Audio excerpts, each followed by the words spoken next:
హరి ఓం. జై శ్రీమన్నారాయణ. మీ హరగోపాల్. ఆలయ నిర్మాణం తర్వాత ఇప్పుడు మనం విగ్రహ ప్రతిష్ఠా విధానం తెలుసుకుందాం.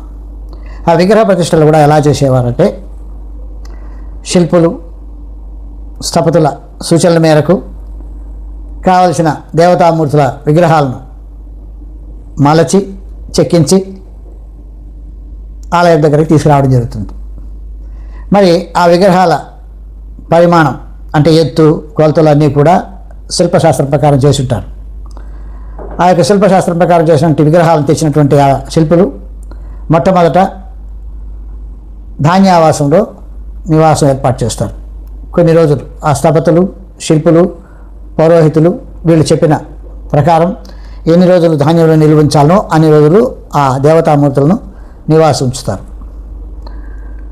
ఆ తర్వాత జలావాసం, అలాగే జలావాసం కూడా ఎన్ని రోజులు జలంలో ఉంచాలనో అన్ని రోజులు ఆ విగ్రహాలని ఉంచడం జరుగుతుంది. అంటే అన్ని రోజులు ఆ నీళ్లు పాడైపోతాయి కాబట్టి ప్రతిరోజు నీళ్లు మారుస్తూ ఆ యొక్క జలావాసాన్ని కూడా ఏర్పాటు చేస్తారు. జలావాసం తర్వాత పుష్పావాసం, పుష్పాలతో అంటే సుగంధభరితమైన పుష్పాలతో స్వామివారులను నివాసం ఏర్పాటు చేస్తారు. సరే, ఈ ధాన్యవాసము, జలావాసము, పుష్పావాసము ఎన్ని రోజులు చేయాలనేది ఆ యొక్క పండితులు, స్థపతులు, ఆ శిల్ప కళాకారులు వీళ్ళంతా చెప్పిన విధానంగా చేయడం జరుగుతుంది. ఇదా అంతా అయిపోయిన తర్వాత విగ్రహాల ప్రతిష్ట కార్యక్రమం జరుగుతుంది. సరే, హోమాది కార్యక్రమాలన్నీ చేస్తారు. అది అయిన తర్వాత విగ్రహ ప్రతిష్ట జరుగుతుంది. విగ్రహ ప్రతిష్టలో కూడా ముఖ్యంగా గర్భగుడిలో ఏ విధంగా చేయాలి అనేటంటే, ఇది గర్భగుడిలో ఏర్పాటు చేసుకున్న పీఠంలో ఆ విగ్రహాలను ప్రతిష్ఠ చేస్తారు కదా, ఆ ప్రతిష్ఠ చేసే స్థలంలో కొంత భాగాన్ని ఖాళీ చేసి అక్కడ లోపలికి తీసి అందులో నవరత్నాలు, పంచలోహాలు అంటే గతంలో పంచలోహాలు బంగారము, వెండి, ఇత్తడి, కంచు, ఇనుము ఇవన్నీ కూడా ఎక్కువ భాగాలు వేసేవాళ్ళు.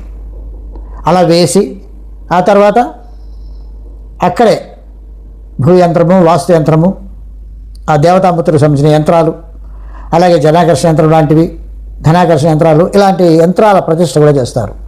వాటికి షోడశోపచార పూజలు చేసి వాటిని అక్కడ ప్రతిష్ఠ చేస్తారు. ప్రతిష్ఠ చేసిన తర్వాత విగ్రహమూర్తులను ప్రతిష్ఠ చేయడం జరుగుతుంది. విగ్రహమూర్తులను ప్రతిష్ఠ చేయగానే దర్శన భాగ్యం కల్పించరు. ఎందుకు? ఆ విగ్రహమూర్తులు ధాన్యావాసము, జలావాసం, పుష్పావాసంలో ఉన్నారు కదా, నిద్రించి ఉన్నారు అక్కడ.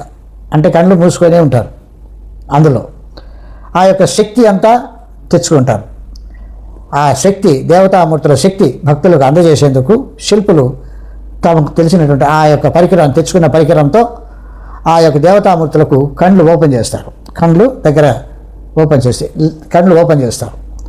ఇలా విగ్రహ ప్రతిష్ఠ చేయడం జరుగుతుంది. ఆ దేవతామూర్తులు భక్తులకు దర్శన భాగ్యం కలిగిస్తారు. హరి ఓం. జై శ్రీమన్నారాయణ.